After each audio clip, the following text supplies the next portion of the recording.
بسم الله الرحمن الرحيم. ولا يجوز للولي إجبار البكر البالغة على النكاح. ولا يجوز للولي، ولی کے لیے یہ جائز نہیں ہے اجبار البکر البالغتی کہ بالغ باقرہ لڑکی کو مجبور کرنا علی النکاح نکاح کے اوپر. باپ اپنی بالغ بیٹی کو کسی کے ساتھ نکاح کرنے پر مجبور نہیں کر سکتا. خلافاً لشافعی رحمہ اللہ، امام شافعی رحمہ اللہ کے مسلک کے برخلاف. دیکھیے آج کل اس بارے میں بڑی جو ہے کوتاہیاں کی جاتی ہیں. بہت سارے لوگ والدین یہ سمجھتے ہیں کہ ان کی جو بیٹی ہے یا بڑے بھائی سمجھتے ہیں کہ ان کی جو بہن ہے وہ ان کی مرضی کے مطابق جہاں وہ چاہیں گے اس کا نکاح کرائیں. پھر ہمارے یہاں ہماری پشتون برادری میں خصوصی طور پر بٹے سٹے کے نکاح ہوتے ہیں، بدل کے نکاح ہوتے ہیں. اب لڑکی چاہے یا نہ چاہے لیکن باپ اپنے بیٹے کے لیے نکاح کروانا چاہے تو اس کے لیے کیا کر لیتا ہے، اپنی بیٹی کو گلے کو دے دیا، انسان کو دے دیا لیکن بدلے میں بہو گھر لانا چاہتے ہیں. نہ بیٹی کی رضا کو حاصل کرتے ہیں نہ ان سے پوچھتے ہیں، اور اگر بیٹی اس بارے میں اپنی ناپسندیدگی کا اظہار کرے تو پتہ نہیں اس کو کتنی مشکلات سے پھر گزرنا پڑتا ہے. تو یہ ظلم ہے، شریعت نے اس کی اجازت نہیں دی. اب چونکہ ہماری ظاہری کھولیے اور جو ہے داڑھی ہم نے چھوڑی ہوئی ہوتی ہے اور سر پر جو ہے ٹوپیاں بھی رکھی ہوئی ہوتی ہے، کپڑے بھی ہم سفید پہن رہے ہوتے ہیں وغیرہ وغیرہ، یہ سارے کام ہم شریعت کی بنا پر نہیں کرتے. یہ ہمارا رسم و رواج ہے. اسلام جب نہیں تھا تب بھی یہاں ہم لوگوں کی حالت یہی تھی. سمجھ گئے؟ عرب کے لوگوں کی جس طرح رسم و رواج ہے وہی ہمارے پختون برادری کے رسم و رواج کے اس زمانے میں بھی اور اس زمانے میں. تو لوگ ان رسم و رواج ہمارے ظاہری حالات کو دیکھ کر یہ سمجھتے گویا کہ یہ دین کا مسئلہ ہوگا. دین کا مسئلہ یہ نہیں ہے. دین کا مسئلہ یہ ہے کہ جس طرح تم ایک مرد ہو، بالغ ہو، اپنے اس قسم کے فیصلوں میں آزاد ہو، اس طرح عورت بھی ایک انسان ہے، بالغ ہے، سمجھدار ہے. شریعت مطہرہ نے اس کو سمجھدار قرار دے دیا ہے، اس کو مکلف بنا دیا ہے. اس سے جب وہ مختلف کاموں کا مطالبہ کرتی ہے شریعت تو یہ اس بات کی دلیل ہے کہ وہ بھی تمہاری طرح انسان ہے. جس طرح تم خود سوچ سکتے ہو، جس طرح تم اپنے کام خود کر سکتے ہو، اپنے فیصلے خود کر سکتے ہو، اس طرح وہ بھی اپنے فیصلے خود کر سکتی ہے. لہذا آپ مشورہ دے سکتے ہیں، آپ کسی کو غلطی پر ہو تو آپ اس کو سمجھا سکتے ہیں، لیکن کسی کام پر ان کو مجبور نہیں کر سکتے. سمجھ گئے؟ ولا يجوز للولی اجبار البکر البالغہ. اس قسم کے بہت سارے واقعات ہمارے سامنے پیش آئے کہ بس اپنے بیٹے کے لیے نکاح کرنا چاہتا ہے یا اپنے بھائی کے لیے نکاح کرنا چاہتا ہے، بدلے میں بیٹی دے رہا ہے، بدلے میں بہن دے رہے ہیں. اب سامنے والے لڑکی جو بہو بنا کر وہ گھر لانا چاہتا ہے یا بھابھی بنا کر گھر لانا چاہتا ہے وہ اس کو پسند ہے، وہ اچھی ہے. لیکن اپنے بہن جو بدلے میں دے رہے ہیں یا اپنی بیٹی جو بدلے میں دے رہے ہیں، جس لڑکے کو دے رہے ہیں اس کے بارے میں نہیں پوچھ رہا کہ وہ کوئی انسان بھی ہے کہ نہیں. اب سمجھ گئے؟ اور دوسری بات یہ کہ کبھی کبھی ایسا بھی ہوتا ہے کہ ایک لڑکی کے بدلے میں دو تین لڑکیاں دی جاتی ہیں. ایسا بھی ہوتا ہے، ایک گھرانے سے آپ ایک لڑکی دے کر آتے ہیں، بدلے میں 2 دے دیے، بدلے میں 3 دے دیے. اب یہ ایک تو یہ جائز ہی نہیں ہے، کیونکہ یہ آزاد عورتوں کی گویا کہ خرید و فروخت ہے، اور آزاد عورتوں کے حر کی خرید و فروخت اور اس قسم کی بیع و شراء جائز نہیں ہے.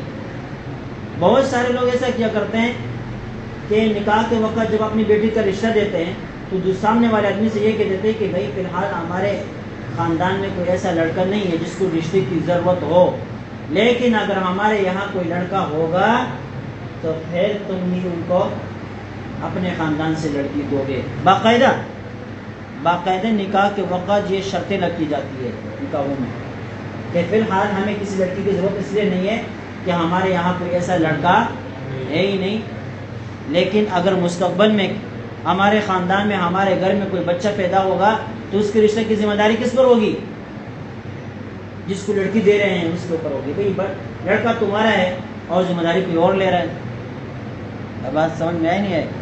یہ چیزیں جو ہے یہ شریعت کے خلاف ہے اور یہ قطعاً مناسب ہے. ولا يجوز للولی اجبار البکر البالغۃ علی النکاح. ولی کے لیے جائز نہیں ہے کہ باقرہ بالغہ لڑکی کو نکاح پر مجبور کرنے. ہاں میں جسے بتلا دیے مشورہ دے سکتے ہیں, سمجھا سکتے ہیں کہ ہم نے آپ کے لیے فلاں جگہ رشتہ کرنے کا ارادہ کیا ہے, ٹھیک ہے, یا ہم نے بات کی ہے, تمہارے لیے مناسب ہے, تمہارے لیے یہ ہے وہ ہے. اگر وہ سمجھتی ہے کہ ٹھیک ہے تو کر دیں, اگر وہ کہتی ہے کہ نہیں تو پھر مجبور نہیں کر سکتے. ایک نکاح کے لیے ہم گئے ہوئے تھے, 1 گھنٹے تک لڑکی کو منتیں کی گئی کہ تم اجازت دو وکیل کو تاکہ تمہارا نکاح کرا دیا جائے, جب وہ قبول ہو جائے. وہ 1 گھنٹے تک منتیں کر کے وہ لڑکی اجازت نہیں دے رہی تھی, جبکہ وہ لڑکی باپ کے گھر سے لا کر شوہر کے گھر میں بٹھا دی گئی تھی, لیکن وہ نکاح نہیں کرتی ہے. ایسا آدمی سے میں نے نکاح کرنا ہی نہیں, زبان سے کہتی تھی میں نے اسے نکاح کرنا ہی نہیں. اور جب نکاح خام کو پتہ چلا کہ اس قسم کا واقعہ ہے تو اس نے نکاح پڑھانے سے انکار کر دیا. اب مولوی تو آج کل بہت زیادہ ہے, کبھی تو ہے نہیں, لہٰذا محلے کے دوسرے مولوی کو لایا کہ نکاح پڑھاؤ. اس نے جلدی جب نکاح پڑھا دیا, اس کو یہ بھی نہیں بتایا کہ لڑکی نے قبول کیا ہے یا نہیں کیا ہے, بس کہا کہ بس لڑکی ہے, یہ نام ہے, فلاں ہے, اتنا مہر ہے, نکاح پڑھاؤ. اور مولوی صاحب نے نکاح پڑھا. ایسے واقعات بھی واقع پذیر ہوتے ہیں. تو پھر اس قسم کے نکاح نہیں ہوتے, درد سر ہوتے ہیں, وہاں راحتیں رحمتیں نہیں اترتی, وہاں جو ہے نا کیا ہے, لڑائیاں جھگڑے مصیبتیں, یہ چیزیں جنم دیتی ہے. پھر زندگی نہیں رہتی, عذاب بن جاتی ہے. سمجھ گئے؟ ولا يجوز للولی اجبار البکر البالغۃ علی النکاح. ولی کے لیے جائز نہیں ہے کہ اپنے باقرہ بالغہ لڑکی کو نکاح پر مجبور کر لے, خلاف للشافعی. امام شافعی رحمہ اللہ کا اس بارے میں اختلاف ہے. امام شافعی کا یہ اختلاف نہیں ہے کہ جبر کر سکتے یا نہیں کر سکتے, بلکہ اختلاف اس بات میں ہے کہ جس لڑکی کا ابھی تک نکاح ہوا ہی نہیں ہے, یعنی وہ باقرہ ہے, تو باقرہ اور صغیرہ دونوں کو وہ ایک قرار دیتے ہیں. جس طرح صغیرہ کو کے بارے میں ولی کو ولایت اجبار حاصل ہے, اسی طرح وہ کہتے ہیں کہ باقرہ اگرچہ بالغہ ہو وہ بھی اس حکم میں صغیرہ کی طرح ہے, لہذا ولی کو ولایت اجبار حاصل ہے.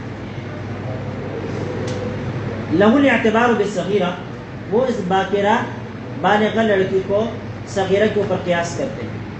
وہذا لأنها جاہلۃ بأمر النکاح, اور یہ اس لیے کہ جس طرح وہ صغیرہ نکاح کے معاملات سے جاہل ہوتی ہے, ان کو پتہ نہیں ہوتا, اس طرح باقرہ لڑکی بھی امر نکاح سے جاہل ہوتی ہے, اس کو پتہ نہیں ہوتا.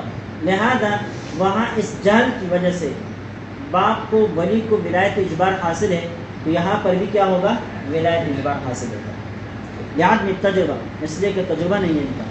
ولہذا یقبض الاب صداقها بغیر امرها, یہی وجہ ہے کہ باپ اس اپنے لڑکی کے مہر پر قبضہ کر لیتا ہے, بغیر امرها, بغیر اس کے حکم کے. یعنی لڑکی نے اجازت نہیں دی ہوئی ہوتی, لیکن اس کے باوجود بھی باپ لڑکی کے مہر کے اوپر قبضہ کر کے اس کو وصول کر لیتا ہے. تو پتہ چلا کہ اس کو ولایت اجبار حاصل ہے, ورنہ اپنی بیٹی کا مہر باپ نہ لے سکتا ہوتا, ورنہ اپنی بیٹی کا مہر باپ نہ لے سکتا ہوتا. اس بارے میں بھی یہ بات سمجھ لیجئے, بہت سارے لوگ اپنی بیٹیوں پر پیسے لیتے ہیں اور وہ خود اپنے لیے استعمال کرتے ہیں. جیسے کہ بلوچستان میں ولور کا نظام, اب یہ ولور جو ہے وہ خاندان لے لیتے ہیں اور پھر کچھ بھی لڑکی کے اوپر خرچ بھی کر دیتے ہیں, لیکن کچھ اپنے لیے ہڑپ کر جاتے ہیں. افغانیوں میں پورا ایک وہ ہے, سلسلہ ہے, رواج ہے, سب میں نہیں ہوگا, بعض میں, کہ باقاعدہ لڑکی کو فروخت کرتے ہیں. اور اس میں بعض اقوام ان میں سے ایسی ہے کہ جہاں بچہ پیدا ہو جائے تو خوش نہیں ہوتے, بچی پیدا ہو جائے تو خوش ہوتے ہیں, اس لیے کہ اس کو بڑا کر کے پھر کیا کرتے ہیں, نکاح کراتے ہیں, ان کے اوپر پیسے کماتے ہیں. میں نے خود ایک آدمی کو دیکھا, اس کی بیٹیاں تھی بڑی خوبصورت تھی, ابھی جو ہے نا چھوٹی چھوٹی بڑھ رہی تھی، تو ایک آدمی کو کہہ رہے تھے یار آپ کے پاس تو مال ہے، لیٹس ٹوڈے تمہاری سارے غربت ختم ہو جائے گی. یہ معاملات. ایک افغانی تھا وہاں ہمارے گھر کے ساتھ، وہ گلی میں سوتا تھا، اور گلی بھی جیسے خراب قسم کی گلی، اس کے سونے کے لیے جگہ نہیں تھی. بھائی نے اس سے پوچھا، رات کو بھائی گزر رہے تھے، تقریباً 2 بجے کا وقت تھا رات کو، ایک آدمی لیٹا ہوا ہے گلیوں کے درمیان. تو اس کو جگایا، بھائی کیا ہوا؟ کہتے میں تو یہاں سوتا ہوں. کہتے جاؤ بیٹھک میں لے کر آیا. اس نے وہاں رات گزاری. صبح باتیں ہوئی تو اس نے کہا کہ میں نے اپنے بیٹے کے لیے فلاں گھر سے لڑکی خریدی تھی، اب وہ دے نہیں رہے، تو میں یہاں آ کے یہاں رہتا ہوں، رات کو ادھر سوتا ہوں تاکہ یہ کسی اور کو نہ دے سکے. یہ معاملات ہیں. تو لڑکی کو یہ تو فوت ہوتی ہے باقاعدہ، یہ بالکل ناجائز معاملات. سمجھ گئے؟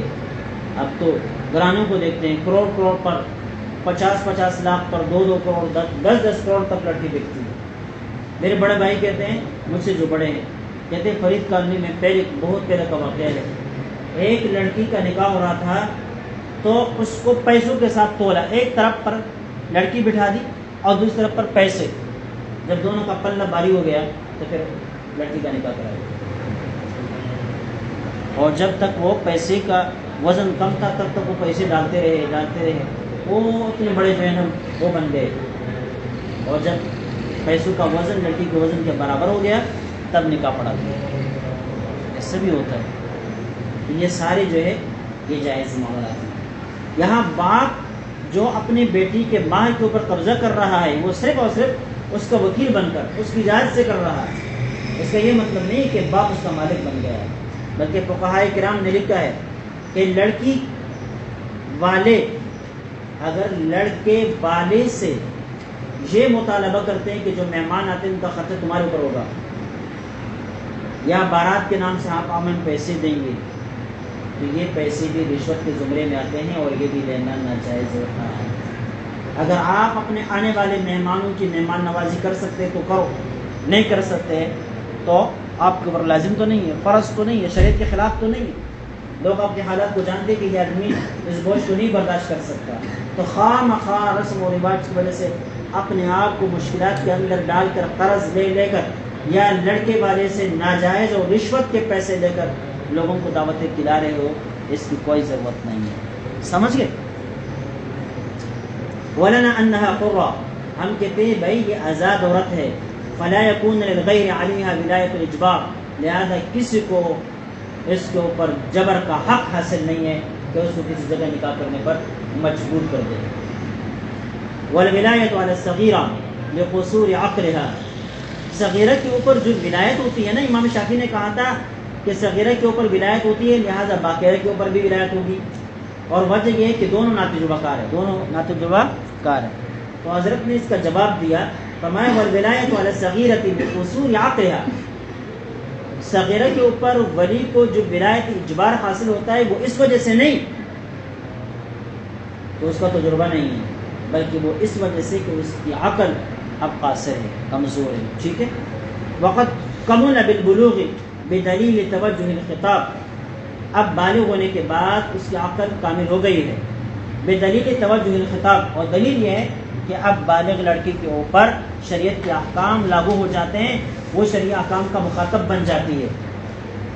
تو اس سے پتہ چلا کہ وہ عقل مند ہو گئی. اگر عقل مند نہ ہوئی ہوتی تو شریعت اس کو مخاطب نہ بناتی. تو جب شریعت نے اس کو مخاطب بنا لیا تو عقل کامل ہو گئی، لہذا اب جو ہے اس کو کوئی تنگ نہیں کر سکتا، کوئی مجبور نہیں کر سکتا. فصار کالغلام، تو اب لڑکی لڑکے کی طرح ہو گئی. جس طرح لڑکے کو کسی نکاح کے اوپر مجبور نہیں کیا جا سکتا، اس طرح لڑکی کو بھی کسی کے ساتھ نکاح پر مجبور نہیں کیا جا سکتا. وقت تصرف فی المال، اور جیسے کہ مال کے اندر تصرف کا مسئلہ ہے کہ یہ لڑکی جب بالغ ہو جائے اس کی ملکیت میں جو کچھ بھی ہو وہ اس کی مالک ہوتی ہے، اور جیسے چاہے وہ اس کے اندر تصرف کر سکتی ہے. کوئی شخص اس کو مجبور نہیں کر سکتا کہ تم نے فلاں چیز خریدنی ہے، فلاں چیز نہیں خریدنی ہے. فلاں پیسہ لگانا ہے فلاں جگہ اور فلاں جگہ پیسہ نہیں لگانا ہے. اب بات سمجھ میں نہیں ہے؟ ہاں تبلیغ کر سکتے ہیں, سمجھا سکتے ہیں, تجویز پیش کرتے ہیں, مشورہ پیش کر سکتے ہیں کہ بھئی تمہیں ایسا نہیں کرنا, ایسا تمہارا لیے اچھا نہیں ہے, فلاں جگہ پیسہ خرچ کرو گے تمہیں کوئی فائدہ نہیں ملے گا, اس قسم کی بات کہہ سکتے ہیں, لیکن مجبور نہیں کر سکتے. وَإِنَّمَا يَمْلِكُ الْأَبُ قَبْضَ الصَّدَاقِ بِرَضَائِهَا دَلَالَةً. امام شافعی نے دلیل پیش کی تھی, انہوں نے کہا تھا کہ باپ یعنی ولی اپنے جو اس کے ولایت میں لڑکی ہوتی ہے یا بیٹی ہوتی ہے اس کے مہر کے اوپر باپ قبضہ کرتا ہے, اس کے مہر کے اوپر باپ قبضہ کرتا ہے. اس کا جواب دے دیا وَإِنَّمَا يَمْلِكُ الْأَبُ قَبْضَ الصَّدَاقِ. باپ جو مہر کے اوپر قبضے کرنے کا مالک ہوتا ہے بِرَضَائِهَا دَلَالَةً, یہ عورت کی رضامندی سے ہوتا ہے, اور یہ رضامندی دلالتاً حاصل ہوتی ہے. دلالتاً کیا؟ ایک تو عام عرف کی وجہ سے, دوسری یہ کہ عمومی طور پر لڑکیاں اپنے والد کو اس بات کی اجازت دے دیتی ہے, کبھی صراحتاً اور کبھی دلالتاً. وَلِهَذَا لَا يَمْلِكُ مَعَ نَهْيِهَا.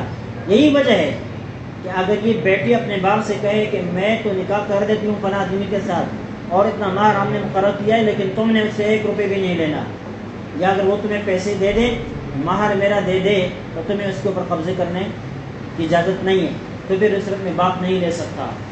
تو پتہ چلا کہ عورت اگر صاحب اختیار نہ ہوتی تو اپنے باپ کو اس مہر پر قبضہ کرنے سے نہ روک سکتی ہوتی, لیکن جب وہ روک سکتی ہے تو پتہ چلا کہ باپ اگر قبضہ کرتا بھی ہے تو اس کی اجازت سے کرتا ہے, اس کا نائب بن کر کرتا ہے, یا اس کا وکیل بن کر کرتا ہے, نہیں ہے کہ اثر بن کر, نہیں ہے کہ لڑکی کے اس مال کے اوپر یا لڑکی کو مجبور کر کے. اب بات سمجھ میں نہیں ہے؟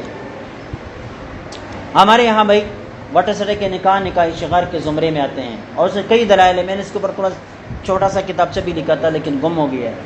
دیکھیں اس میں یہ بات, اگرچہ یہ مقام نہیں ہے, وقت ضائع ہو رہا ہے, لیکن نظر ذہن سازی بھی پھر بھی کرنی پڑتی ہے. دیکھیں نکاح شغار میں کیا ہوتا ہے, وٹے سٹے کے نکاحوں میں, بدل کے نکاحوں میں,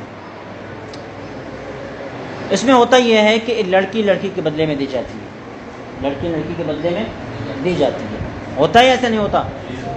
پھر جواز کے لیے ایسا کیا جاتا ہے کہ دونوں لڑکیوں کا الگ الگ مہر مقرر کر دیا جاتا ہے, دونوں کا الگ الگ مہر مقرر کر دیا جاتا ہے تاکہ یہ نکاح شغار سے نکل جائے.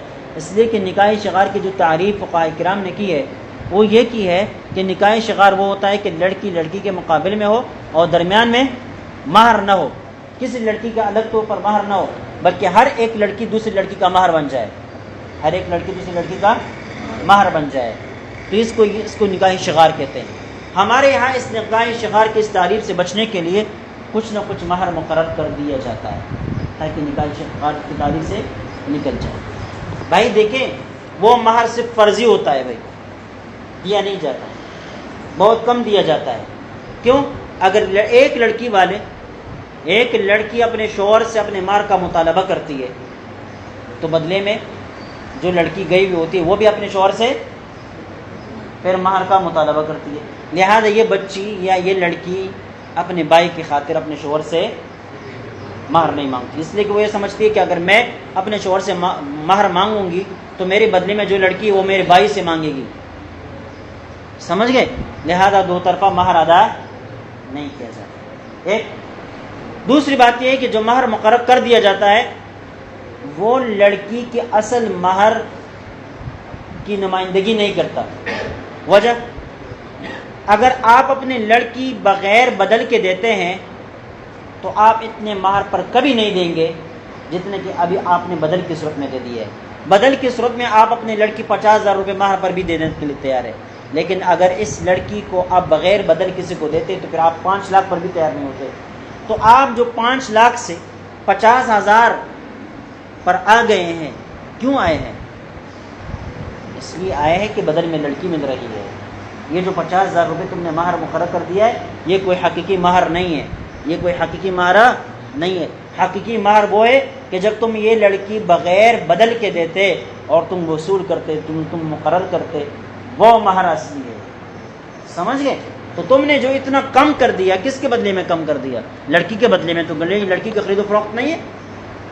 سمجھ گئے؟ یہ تو ہو گئی یہ معاملہ۔ دوسری بات یہ ہے کہ وٹا سٹا نکاحوں میں ہوتا ہی ہے کہ اگر ایک طرف سے لڑکی کو طلاق پڑ جاتی ہے اس کی بد اخلاقی کی وجہ سے، بد کرداری کی وجہ سے وغیرہ وغیرہ، تو دوسرے کو انتقاماً طلاق دے دی جاتی ہے۔ بھائی ہماری بہن کو فلاں نے طلاق دے دی، چلو میں اس کی بہن کو طلاق دے دیتا ہوں۔ یہ ہوتا ہی نہیں ہوتا؟ ہوتا ہے بھائی۔ ایک مرتبہ ایک واقعہ پیش آیا، میں جب دور حدیث میں تھا، ایک طالب علم تھے، بڑے خوبصورت ٹھاٹ باٹ سے رہنے والے طالب علم تھے، پٹھان تھے، بٹگرام کے۔ عصر کے بعد میں عادی طور پر کمرے میں کبھی نہیں جاتا تھا، اس دن چلا گیا، پتہ نہیں کس وجہ سے، دیکھا وہ تکیا کو اس طرح منہ کے ساتھ لگائے ہوئے ہیں اور بلک بلک کر رو رہا ہے۔ ایک ٹھاٹ باٹ کا لڑکا، انتہائی خوش عرم لڑکا، مالدار گھرانے کا لڑکا، اور اس طرح رو رہا ہے۔ میں نے اس کو کہا کیا معاملہ ہے یار؟ ہمارے کمرے کے ساتھی تھے، تو پہلے بتا نہیں رہے تھے، پھر دل کے اندر بہت سارے غم جمع ہو گئے تھے، سارے مجھے سنانے شروع کر دی۔ تو کہنے لگے کہ بات دراصل یہ ہے کہ میری جو منگیتر ہے، نکاح ہمارا ہو گیا ہے، وہ میری جدزاد ہے۔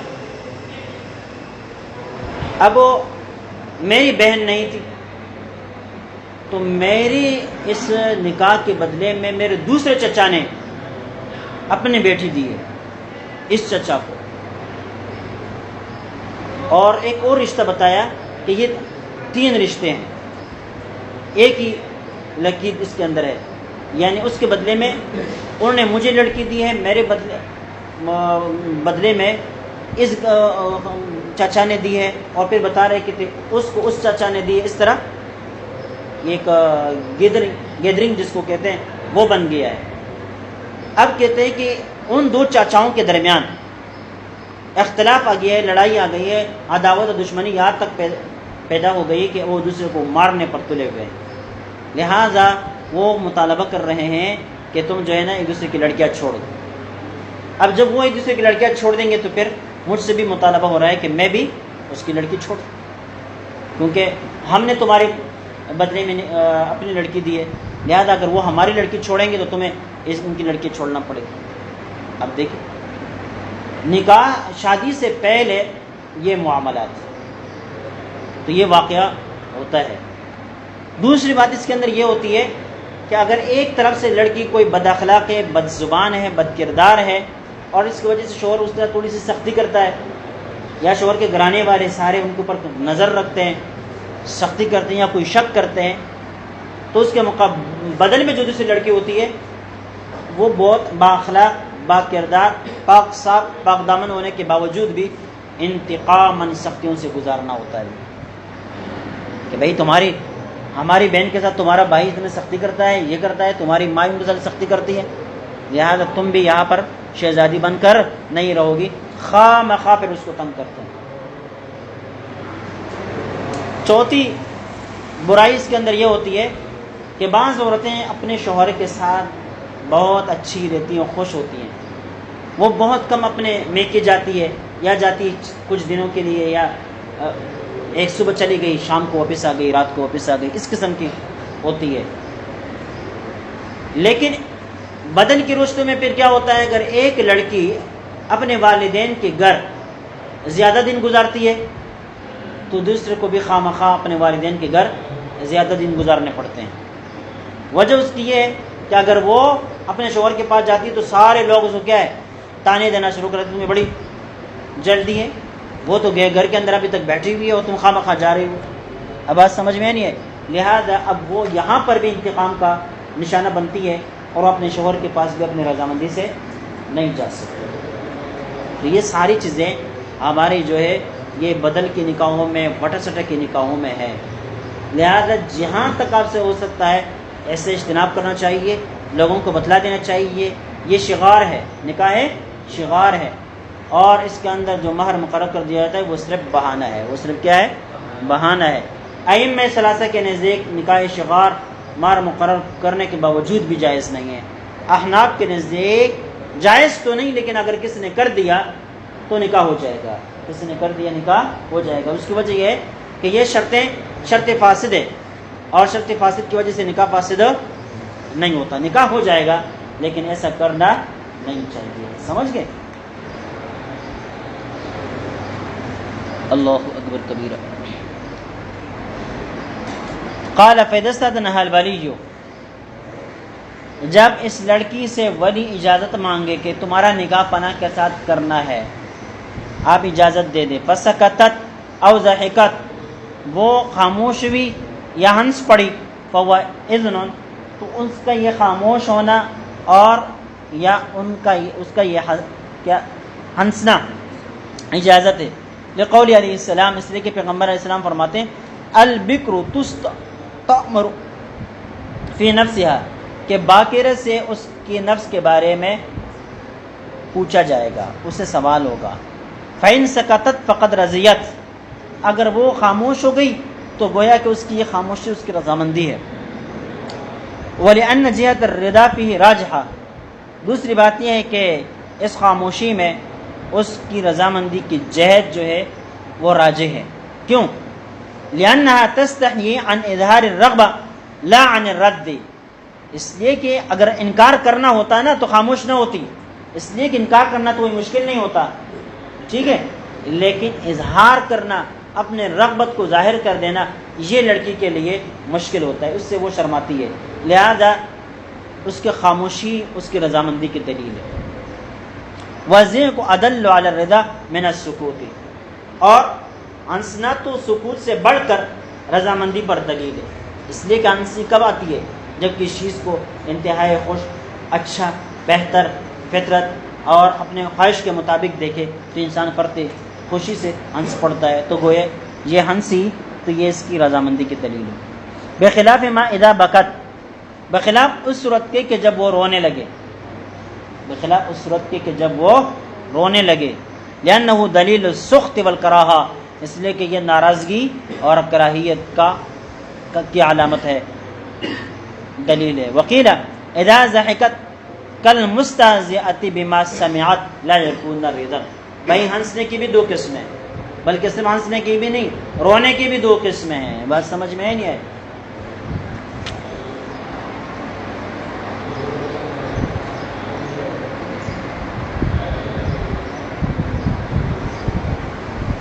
وہ کہتے ہیں نا ہر ایک مسکراہٹ مسکان نہیں ہوتی، ہر ایک مسکراہٹ مسکان نہیں ہوتی، محبت ہو یا نفرت آسان نہیں ہوتی. سمجھئے؟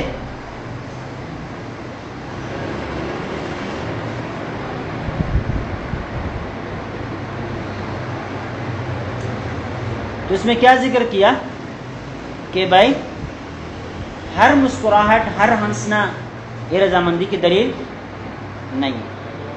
سمجھ گئے؟ دوسری بات، انس و غم کے ہو یا خوشی کے ہوتے ہیں ایک جیسے، انس و غم کے ہو یا خوشی کے ہوتے ہیں ایک جیسے، ان انسوں کی کوئی پہچان نہیں ہوتی. تو پتہ چلا کہ انسوں بھی، رونا بھی غم سے بھی کبھی کبھی ہوتا ہے اور کبھی خوشی سے بھی ہوتا ہے، ہنسنا بھی کبھی کبھی خوشی سے ہوتا ہے اور کبھی بس غم کے مارے بھی ہو جاتا ہے. ایک انسان بہت لاچار ہے اور وہ کسی کا ہاں نوکر لگا ہوا ہے، مزدوری کر رہا ہے، تو ایسے آدمی کو کبھی کبھی اپنا جو سیڈ ہوتا ہے، بڑا ہوتا ہے، ڈانٹتا بھی ہے، وہ سامنے سے مجبوراً ہنس رہا ہوتا ہے. تو یہ ہنسی کیا ہے؟ مجبوری ہے. اگر اس کا بس چلتا نا تو ہنستا نہیں، اس کا بس چلتا تو ہنستا نہیں. اب سمجھ گئے؟ اس طرح کبھی کبھی انسان جب بہت زیادہ خوش ہوتا ہے نا تو پھر بھی آنکھوں سے آنسو چھلکنے لگتے ہیں. تو لہذا کہتے ہیں کہ یہ آنسو بھی اور یہ مسکراہٹیں بھی ہمیشہ کے لیے خوشی کی یا غمی کی دلیل نہیں ہوا کرتے، جن کے اندر دونوں پہلو موجود ہوتے ہیں. لہذا اگر وہ لڑکی اس انداز سے ہنسی کہ وہ مذاق کر رہی ہے، کیا کر رہی ہے؟ مذاق کر رہی ہے. سمجھ گئے نہیں؟ جیسے کہ ابھی دوبارہ اگر کہا جائے عمران خان کو تم وزیر اعظم بنو گے اور کیا ہے وہ ہنس پڑے، تو یہ کیا ہے؟ یہ مذاق ہے. سمجھ گئے؟ کالمستہزئۃ بما سمعت، جیسے کہ مستہزئہ مذاق کرنے والی سنی ہوئی بات پر، لا یکون ریزن، تو یہ رضامندی نہیں ہوگی.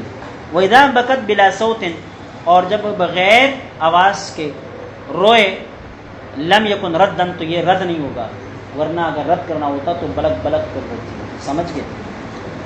وَإِنْ فَعَلَ هَذَا غَيْرُ الْوَلِيِّ، اگر یہ کام ولی کے علاوہ کوئی دوسرا آدمی کرے، کون سا کام؟ اجازت لینے کا کام۔ کیا ٹائم ہو گیا کیا؟ ہاں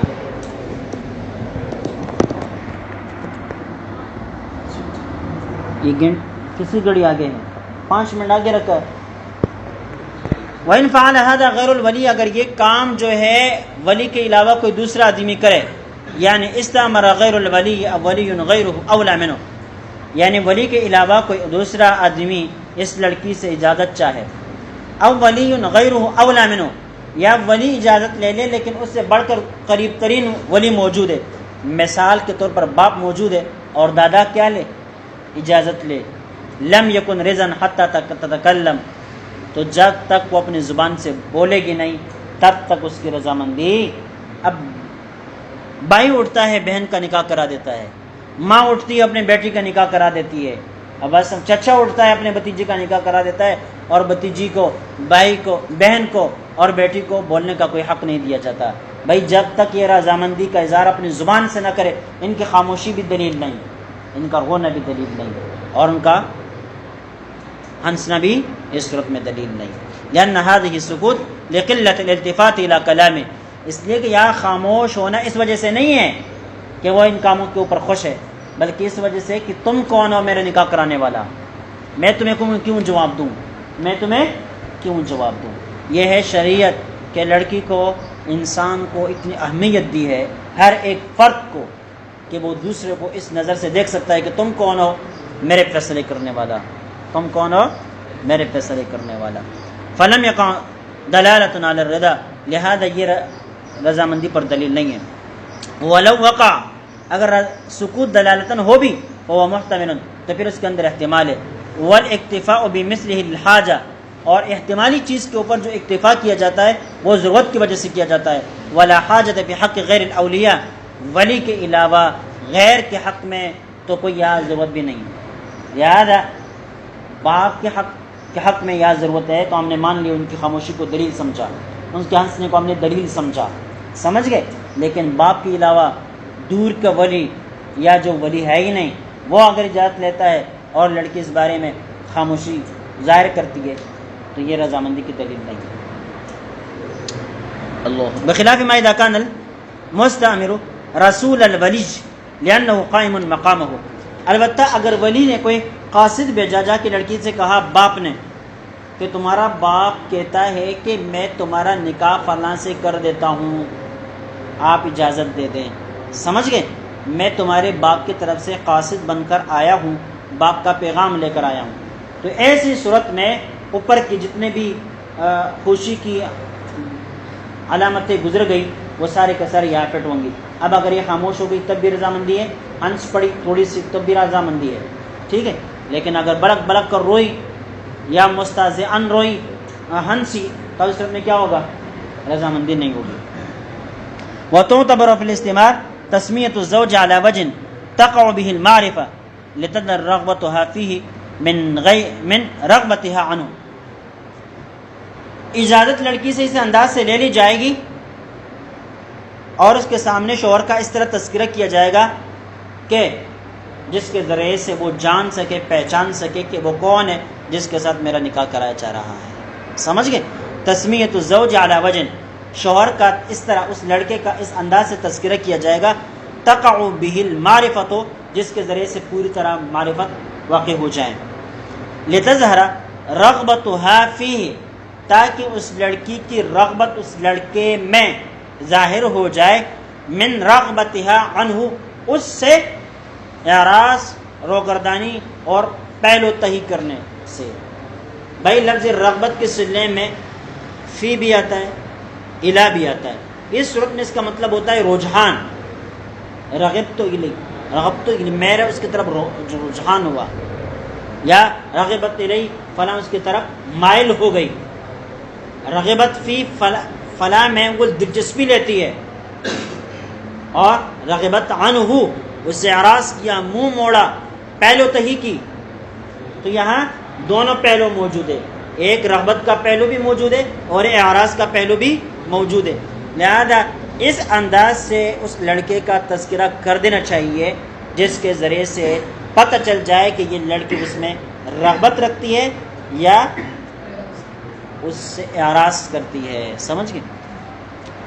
ولا تشترط تسمیۃ المہر هو صحیح لأن النکاح صحیح بدون، البتہ نکاح کراتے وقت یا لڑکی سے جات لیتے وقت مہر کا تذکرہ کوئی لازمی نہیں ہے. اتنا کہے کہ فلاں بن فلاں جو فلاں قسم کا لڑکا ہے، یہ ہے وہ ہے،